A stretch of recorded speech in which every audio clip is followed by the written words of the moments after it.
Hello, and welcome to BRITE Times.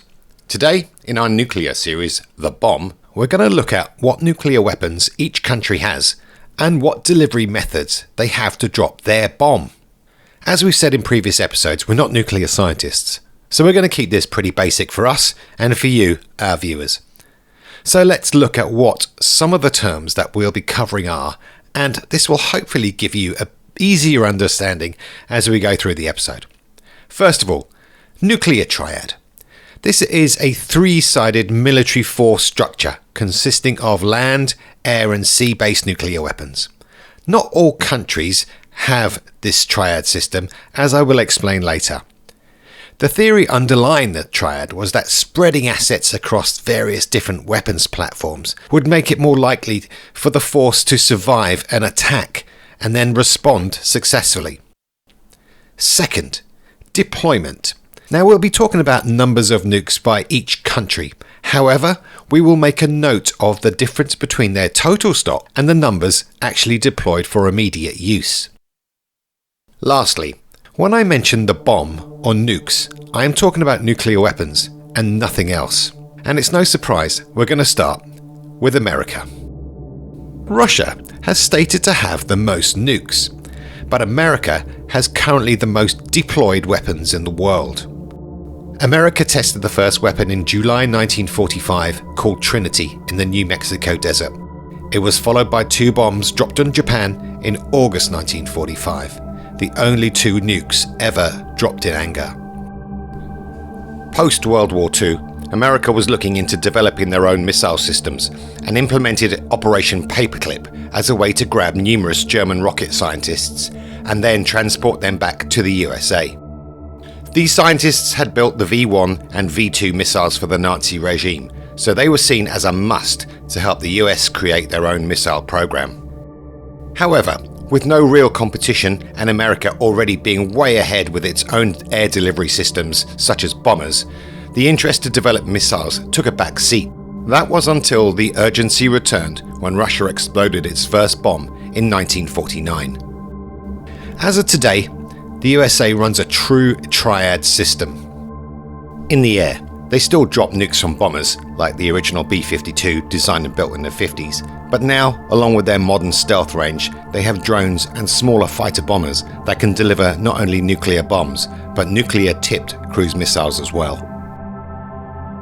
In the water, the first operational missile was tested in the 50s, and by 1960, America had the first submarine-based weapon. This was called Polaris, and it was in service on a nuclear-powered sub.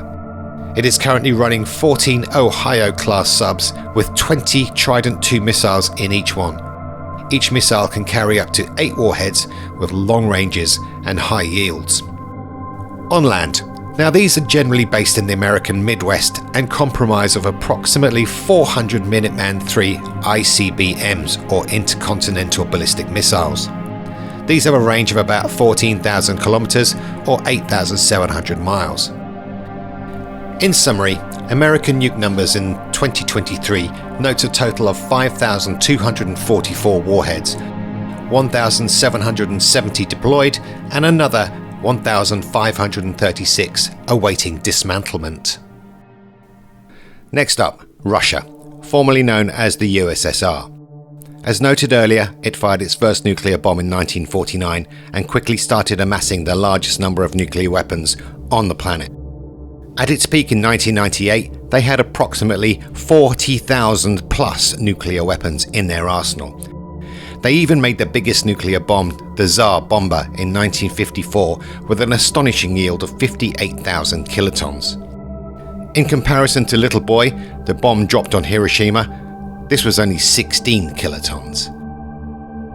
Like the USA, Russia runs a true triad system.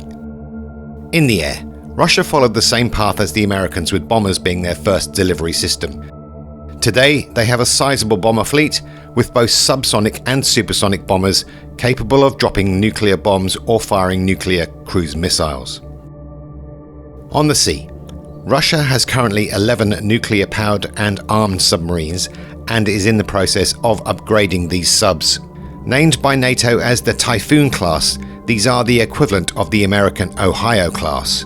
These are one of the many manifestations of Soviet gigantomania, which seems to be an obsession with all of their weapons systems. Our subs are the biggest ever made. Our bombs are bigger than your bombs. That sort of thing. Now they are building a torpedo called the Poseidon, which is a weapon of last resort, defined as an intercontinental, nuclear-powered, nuclear-armed, and completely autonomous torpedo. On land, Russia is the biggest country in the world and still maintains a massive land-based missile system using a mix of fixed silos and mobile rocket launchers. Adding to the gigantomania is the NATO-defined Satan II missile, with hypersonic capabilities and a long range of around 18,000 kilometers or 11,000 miles. In summary, Russian nuke numbers in 2023 noted they have a total number of warheads at 5,889. However, their deployed missiles are about 1,674, which is in fact just a little bit less than the United States of America. We should flag that together, these two countries have over 90% of the world's nuclear warheads. The next largest holder of nuclear weapons is China. As we know, China exploded their first nuclear bomb in 1964 with the aid of Russian technology. They followed that with a thermonuclear bomb in 1967.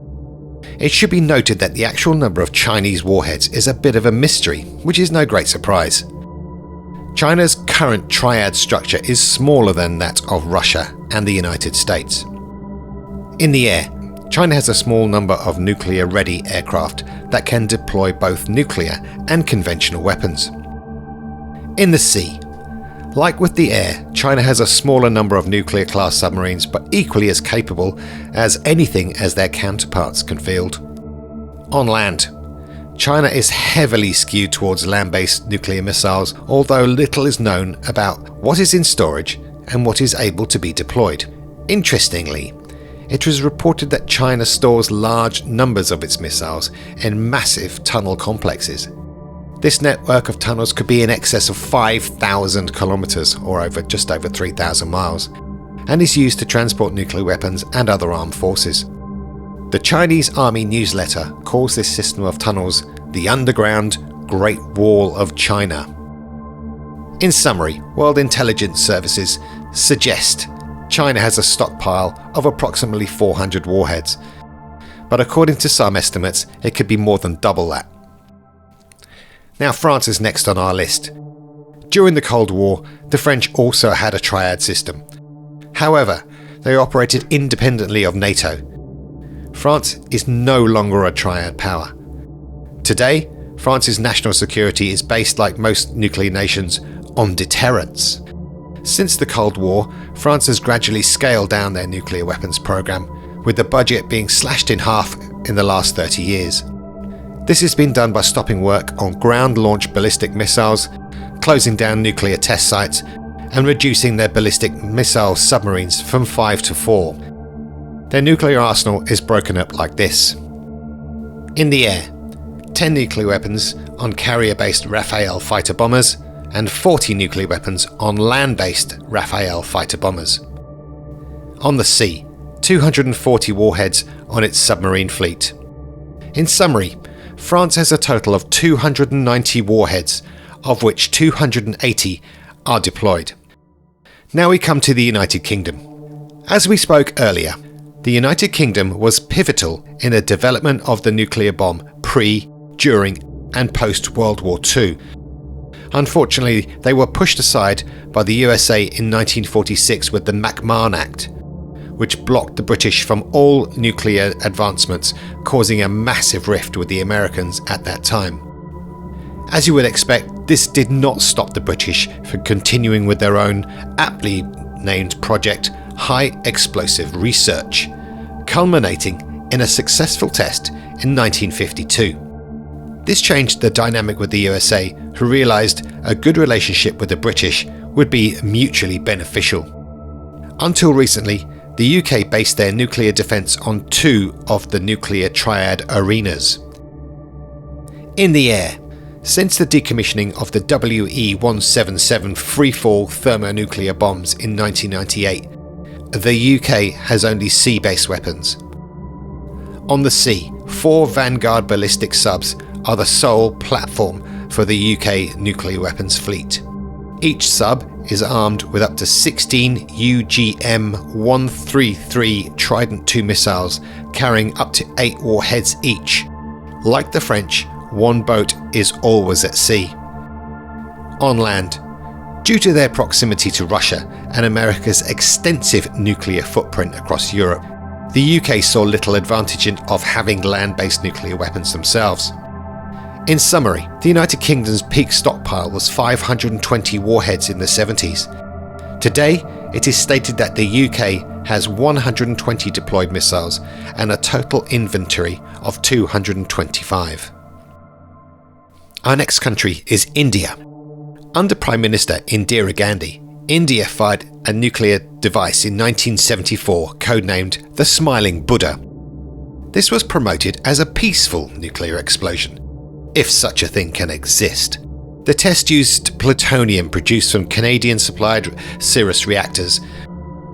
Many Indian politicians oppose nuclear weapons both for economic and moral reasons, arguing that nuclear weapons would not make it safer. However, India has steadily increased its nuclear arsenal since then. Today, India runs a true triad system with the majority of its warhead either on land or air. But this is changing due to the increasing amounts of ballistic submarines built by other nations. It also has a no first use policy, saying the weapons are for deterrence only.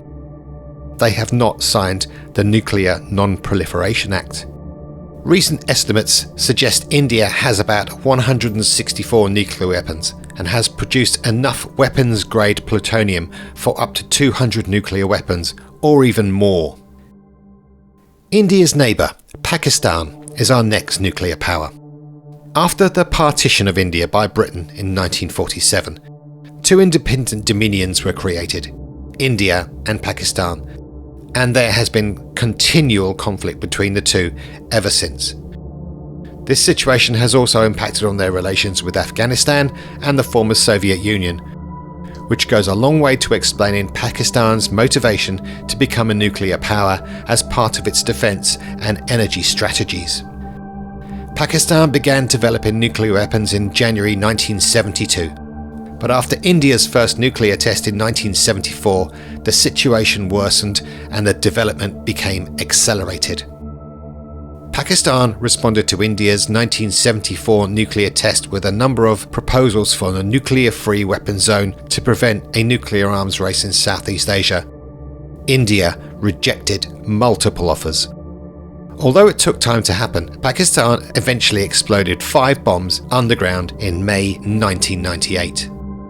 Pakistan does not have a true triad system yet, but all indications say it is well on the way to getting there. Its weapons are currently land and air-based. Like India, Pakistan is not obliged to supply any information on its arsenal. However, it is estimated in 2023 Pakistan has at least 170 warheads and the capability to build 20 more per year. It also has not signed the Nuclear Non-Proliferation Act. We come to our last confirmed nuclear power, and this is North Korea. Now, North Korea had shown an interest in developing nuclear weapons since the mid-1950s. North Korea did a quid quo pro deal with Pakistan that saw Pakistan receive greatly needed missile technology from North Korea in exchange for Pakistan's nuclear technology. In 2005, North Korea admitted it had nuclear weapons, but vowed to close the program.